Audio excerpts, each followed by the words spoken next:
Sa mabuting balita ngayon, inilalarawan ni Jesus ang huling paghuhukom kung saan ihihiwalay ang mga tao tulad ng paghihiwalay ng pastol sa mga tupa at kambing. Ang pamantayan sa paghuhukom ay hindi nakabatay sa katayuan, yaman o reputasyon, kundi sa paraan ng pagtrato natin sa mga nangangailangan. Sapagkat ako'y nagutom at inyong pinakain, nauhaw at inyong pinainom. Ako'y isang dayuhan at inyong pinatuloy. Ako'y walang maisuot at inyong pinaramtan, nagkasakit at inyong dinalaw.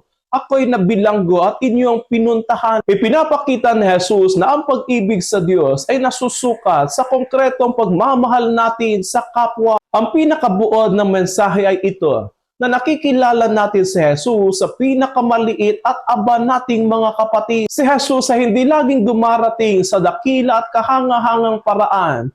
Madalas naroon siya sa mga mahihirap, nagdurusa, at nakakalimutan na ng lipunan. Kaya ang bawat kilos ng paggawa, kahit ito ay maliit, ay nagiging paglilingkod kay Kristo mismo. At kabaligtaran, ang pagwawalang bahala natin sa ating kapwa, ay pagwawalang bahala rin natin sa Panginoon. Bilang mga Kristiyano, hindi sapat ang pananampalatayang nasa salita lamang.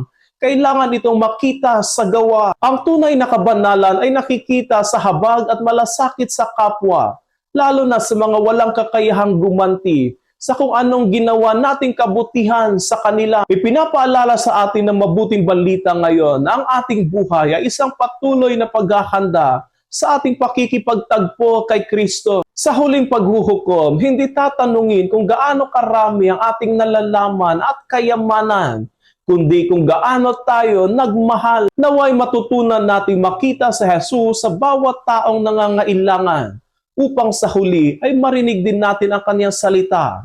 Halikayo, mga pinagpala ng aking Ama.